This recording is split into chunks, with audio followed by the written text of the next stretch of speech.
On the 13th of February 2024, Hasbro, owners of Wizards of the Coast and D&D, reported a $1.06 billion loss for Q4 of 2023. That December, they laid off 1,100 employees, including members of Wizards of the Coast. At almost the exact same time, three high-profile competitors to D&D emerged: Daggerheart, the MonkeyDM RPG, and DC-20. This has left many people wondering, is the D&D monopoly dead? Oh yeah, baby, let's tear into WotC. Let's ruin them. Revenge for the OGL. Calm down, Pitchfork Shorts. This isn't a takedown video. Remember, many people at Wizards of the Coast also opposed the OGL and worked with the community to stop it from happening. Oh, really? So we're being nice to WotC now? Well, we're not going to sugarcoat anything WotC have done, but this is about the whole community, not just them. Let's cool off and approach this question seriously. So let's start with the obvious. Dungeons & Dragons has always been the TTRPG. Through the 80s and the Satanic Panic, it was D&D all over the news. D&D was Satanism. It was pushing kids to murder, have sex, and learn real witchcraft. I don't know about you, but a game that can do all that sounds awesome. Like every moral panic ever, all it really amounted to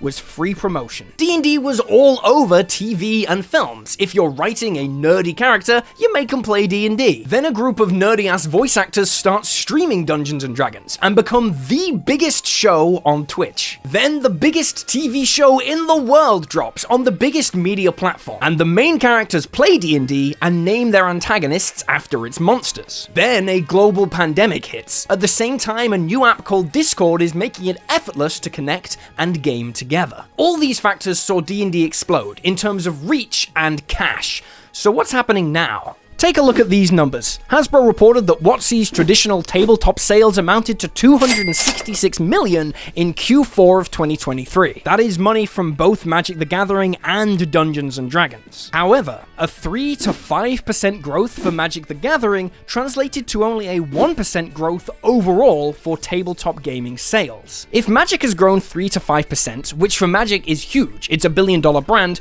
but Magic and D&D together have only grown 1%, there is only one explanation. D&D must have lost money. ICV2 suggests this is due to the OGL catastrophe, to the lackluster performance of the D&D movie at the box office, and the announcement of One D&D. Why buy a new book when the game is just going to change anyway, right? With that in mind, the newest Q1 report from Hasbro announced a 5% increase in tabletop gaming sales from last year, primarily driven by the Fallout Magic the Gathering release. D&D's money seems to be coming through licensing, i.e. Baldur's Gate 3. That's very important, we'll touch on it later. All this saw a bump in Hasbro stock, but revenue is still down 24% from last year. Then throw on a string of general controversies. WotC published material that they themselves admitted was racist in Spelljam. They sent the Pinkertons round to a content creator's home, who physically stopped him closing the door on them and reduced his wife to tears. Executives giving themselves multi-million-dollar bonuses while Hasbro loses money, and firing employees and reducing teams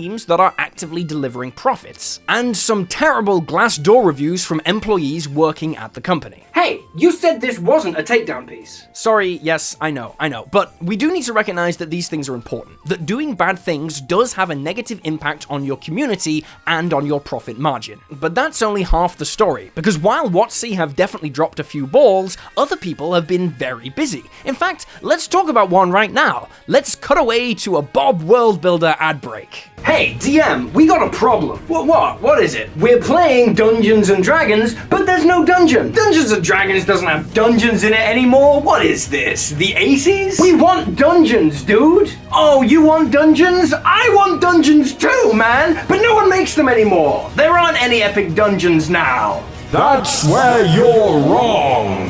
God? I'm better. I'm Delve. Did you just say you were the devil? No, I said Delve. Delve is a 200-plus page guide to dungeons by Bob Worldbuilder and Aventir Games. It's got an in-depth guide to building and surviving deadly dungeons, 10 awesome plug-and-play dungeons, 40 new magic items, 40 new monsters, 30 new traps, hazards, and puzzles, and new subclasses, feats, and species for 5e. plus cards and handouts to bring physicality to your game table. You can also grab Delve in a variation for the Shadow Dark RPG, with new class talents, so no matter your favorite system, you can play. There's an early bird special on right now. Pledge for a physical product in the first 100 hours and get 3 exclusive holographic monster cards. I even designed them a monster, the Ragtime Skeleton, with its own combat mechanic based around gaining and losing tempo.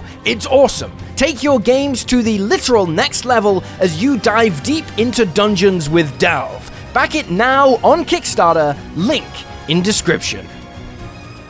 Hey, a relevant ad. You'd think I'd planned this, but I didn't. I don't know what I'm doing. But it leads us nicely to the next section, because if a monopoly is dying, it's because people are spending money elsewhere. Let's talk about the competition. The most obvious competitor here is Daggerheart. Critical Role, the group responsible for a huge amount of D&D's cultural explosion, have dropped their own game. And it's good. Playing Daggerheart feels pretty much the same as playing D&D 5e, so it's a perfect system for people to transition to. And with the weight of Critical Role behind it, Daggerheart is going to take off, big time. But it is not alone. Standing to the left of Critical Role on the second place podium of cultural influence is Matt Colville, the original D&D YouTube guy. Before people like me came along and made videos full of explosions, D&D YouTube was a static camera pointed at a man in his early 40s who talked about D&D for an hour at a time. It was awesome. Matt Colville pretty much taught the entire COVID generation of players how to run D&D 5e, and he's also made his own game, and that made $4.6 million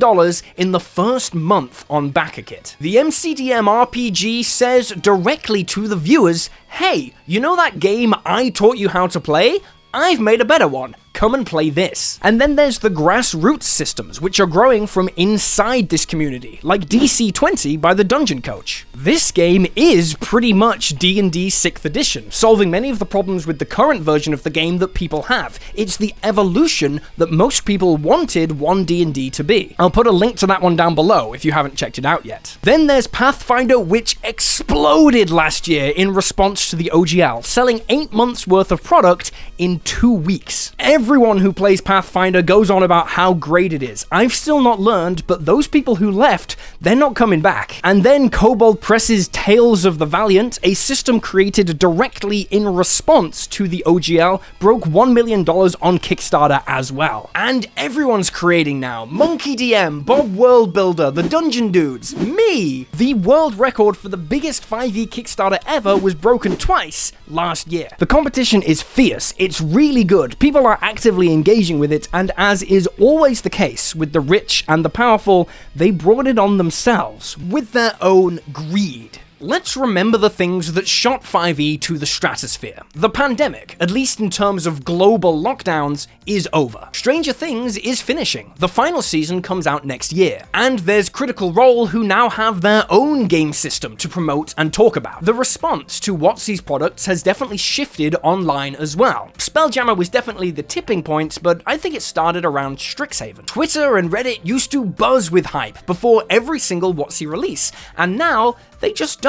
The hype just isn't there. And even here on YouTube, things have evolved. Where once 5e was king, you now have great channels like Deck of DM Things, Viva La Dirt League, XP to Level 3, Crit Crab, Corkboards and Curiosities, Ginny D, Matt Colville, Dungeon Craft, Dungeon Coach, Dungeon Dad, Arlentric, Dingo Doodles, all making content that isn't really 5e specific. You don't need to play 5e to get value out of those channels. That's why they're doing so well. They are broad. Hell, Caleb Harrington is a YouTuber who's created one video at time of recording, and it's awesome. It has over 130,000 views right now, and it's all about how Pathfinder is better than Dungeons & Dragons. It used to be that you talk about Dungeons & Dragons 5e or you die on this platform, but now only talking about D&D is actually harming YouTubers. And once that ball gets rolling, it doesn't stop. The algorithm always wins. If YouTube likes creators that talk about a broad range of TTRPGs, then those creators will be the ones that rise to the top and shape the public perception of the industry.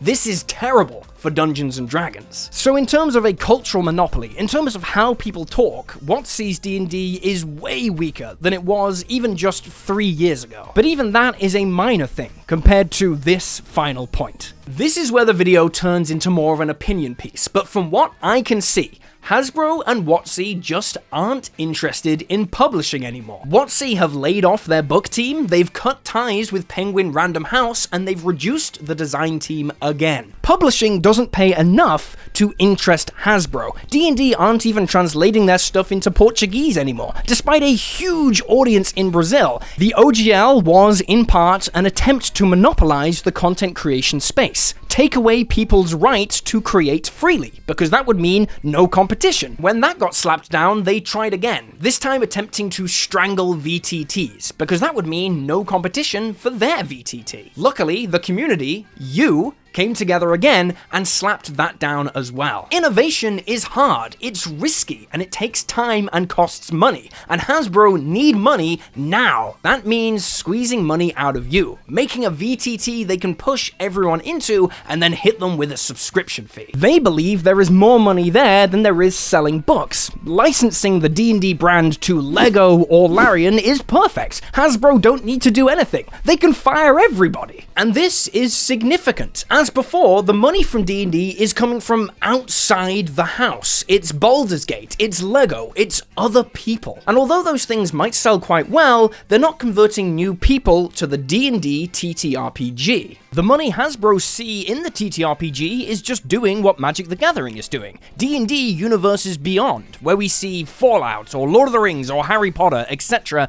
as D&D 3-book sets. That's their strategy. Outsource and license. So we have new creators rising up, both inside and outside of D&D, while WotC are leaving publishing behind. In fact, maybe the best thing they've done recently is approach third-party content creators and put their content on D&D Beyond. This is a positive move for everyone, but it does feel a little bad to take a handshake from someone who tried to murder you the year before. Yes, the OGL was bad. We know. Yes, I know. Look, D&D is a monopoly. They don't need to be the best. They just need the everyday person to not realize there is competition. That is their ultimate advantage, and that's what they gamble when they fire the book team and reduce the designers. We're all better off when people understand they might prefer Daggerheart, or the MCDM RPG, or DC20, or Pathfinder to D&D. You might also prefer an MCDM or a Loot Tavern 5e book over a WotC one. In fact, you definitely would.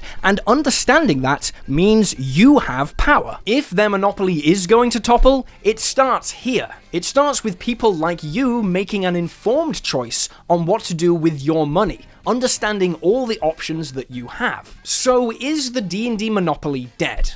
Well, if Critical Role switch to Daggerheart for their next campaign, if creators keep talking about new systems and books, if people like you keep checking out and supporting third-party content creators, and if WotC and Hasbro continue the trend of moving away from making their own stuff and just licensing the brand to others, leaving the tabletop scene open for smaller, more ethical companies who want to be involved with the community, then yeah, I think we stand at that precipice. It's actually kind of exciting, right? Speaking of third-party creators and systems, I'm now making 3D minis that you can use in any type of game you run. You can download and print these minis from my Thangs account, like the gelatinous Tarrasque, or your own special custom dice. The Tarrasque is free, and you can get 50% off your subscription for epic monthly drops of minis with code DNDShorts50. Check that out to take your games to the next level and support the channel. Also remember to like and subscribe, check out other videos, and yeah, that's all I got. I'll see you next time.